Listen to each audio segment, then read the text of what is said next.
are the 1990s. What an absolute golden age. But how best to define the decade in film? The 10 below are not intended to represent the greatest movies of the 90s, just those that most emphatically captured the spirit of the moment. This means we've had to make some fairly mortifying omissions. Heartfelt apologies to Edward Scissorhands, Dumb and Dumber, Groundhog Day, The Mask, Jumanji, Toy Story, The Lion King, Clueless, Twister, Good Will Hunting, and The Full Monty, and Spice World. 10. Forrest Gump, 1994, Robert Zemeckis' tour of recent American history through the eyes of Neve Alabama native Forrest, Tom Hanks, owed a debt to Woody Allen's Zelig, 1983, but charmed its way to box office glory. Its protagonists' folksy appeal and chocolate box philosophy proved a winner, but the film's ingenious manipulation of newsreel footage to give Forrest a walk on at the key events of the 1960s, shaking hands with JFK and watching Dr. Martin Luther King Jr. address the crowds from the steps of the Lincoln Memorial, is arguably its trump card. Tom Hanks in Forrest Gump, movie star/Rex, the film's uplifting brand of sentimentality may have paved the way for another period drama, The Shawshank Redemption, 1996, ignored in the cinema but a colossal word-of-mouth hit on VHS. 9. Scream, 1996, the teen slasher genre looked exhausted in the mid-90s, with many of horror's most beloved killers like Freddy Krueger and Jason Voorhees looking all stabbed out after their respective franchises had dragged on to diminishing returns. But then veteran Wes Craven began his experiments with metatextuality, realizing that audiences were so well acquainted with the rules of the genre he could toy with their nerves in an entirely new way, giving the format a dry run. With Wes Craven's New Nightmare, 1994, in which original Nightmare on Elm Street star Heather Langenkamp plays herself and is terrorized in real life by a resurgent Freddy, Craven and writer Kevin Williamson then launched something entirely new. The murder of Drew Barrymore's babysitter in the opening minutes of Scream set in motion a refreshing new twist in the suburban slasher film, in which all the victims knew what to expect from the masked killer pursuing them with a carving knife. Not that it helped much. 8. Wayne's World, 1992, teen slacker films were a mainstay of the 1990s, with emerging indie directors Richard Linklater and Kevin Smith making their mark with Dazed and Confused, 1993, and Clerks, 1994. Respectively, offering a grungier, more cynical perspective on adolescent angst than that offered by John Hughes' protagonists a decade earlier. Among the most joyous of these was Wayne's World and its sequel.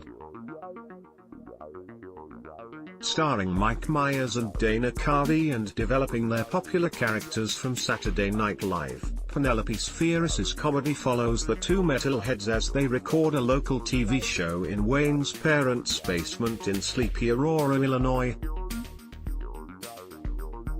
They party, almost lose Cassandra, Tia Carrere, to Rob Lowe's Smooth Network fixer, and meet Alice Cooper, in one of the great self-referential cameos. 7. The Usual Suspects, 1995, Bryan Singer's hugely influential neo-noir crime drama brought together such rising stars as Kevin Spacey and Benicio del Toro among its lineup of crooks being interviewed by the cops after a drug deal on a docked ship goes badly awry.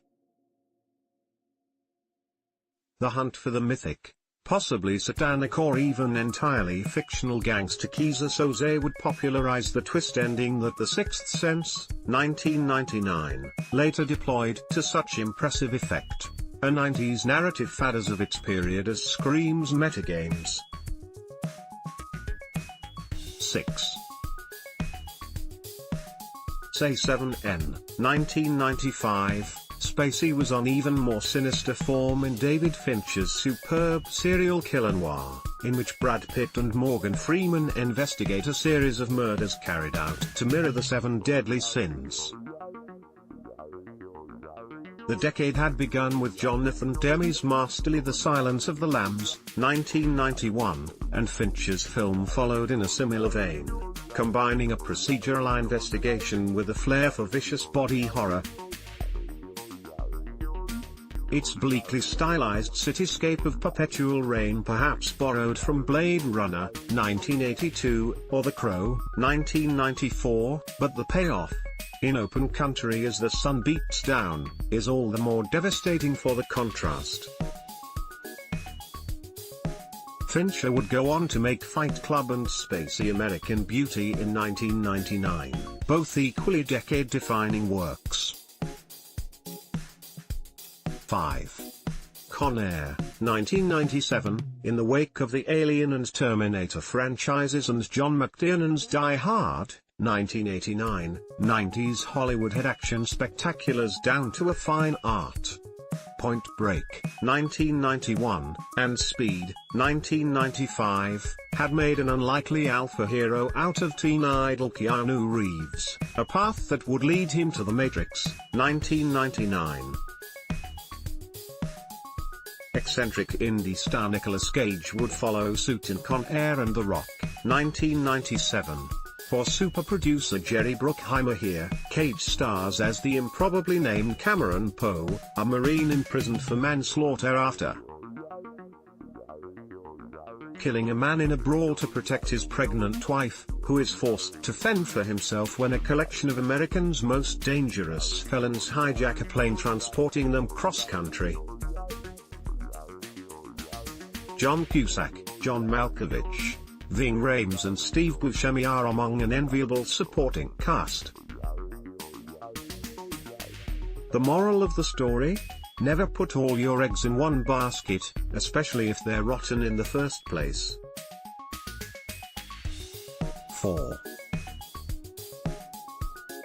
Four Weddings and a Funeral, 1994.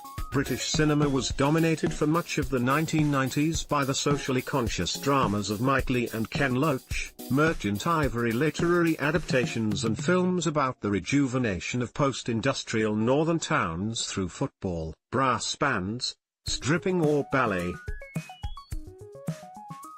How Jeff Goldblum stole the first Jurassic Park. The glorious exception to this was Richard Curtis, whose sweary, unapologetically public school take on romantic comedy was never better than in Four Weddings, a massive international hit centered on Hugh Grant falling for mysterious American Andie MacDowell at a series of summer engagements. Yes. Is it raining? I hadn't noticed is an absurd line, and MacDowell is wooden as a kitchen table, but there are few moments more moving in all of cinema than John Hannah's recital of W. H. Auden's poem Funeral Blues in mourning for his late partner Gareth, Simon Callow, dead of a heart attack after overdoing the Highland Fling. Stuck in mid-market rom-coms since the turn of the millennium, arguably the true greatness of Grant is only now being realized, thanks to a string of hilarious performances the old devil has delivered lately in Florence Foster Jenkins, 2016, Paddington 2, 2017, and this year's BBC serial A Very English Scandal. 3. Titanic, 1997. The tail end of the 20th century was also a golden age for blockbusters, Steven Spielberg having set the template with Jaws in 1975 and repeated the trick many times since. Jurassic Park, 1993, Independence Day, 1996, and Men in Black, 1997, were all monster hits that pushed the envelope when it came to the adoption of CGI special effects, paving the way for Marvel's current dominance of big-budget cinema. Leo DiCaprio and Kate Winslet in Titanic. Movie Star/Rex, but there was no bigger hit in the 1990s than James Cameron's tragic historical romance, capitalizing on the feverish appetite for the young Leonardo DiCaprio among teenage girls after his breakout role in Baz Luhrmann's Romeo plus Juliet a year earlier. The recreation of the notorious sinking of the HMS Titanic in the Atlantic on the 15th of April 1912 was an extraordinary technical achievement, but it was the cross-class love affair between Jack DiCaprio and Rose Kate Winslet that made the film a sensation, and the highest-grossing movie of all time at that point. Celine Dion's theme, My Heart Will Go On, was equally unavoidable in 1997. 2. Trainspotting, 1996. At the other end of the market from Four Weddings was the Britpop swagger of Danny Boyle's Trainspotting, adapting the unflinching Irvine Welsh novel about nihilistic heroin addicts in Edinburgh. Ewan McGregor, so impressive in Boyle's earlier Shallow Grave, 1994, became a superstar while the soundtrack, featuring Underworld, Iggy Pop and Lou Reed, was epoch-making. Robert Carryl's enraged, pint-throwing Begbie was equally unforgettable. 1.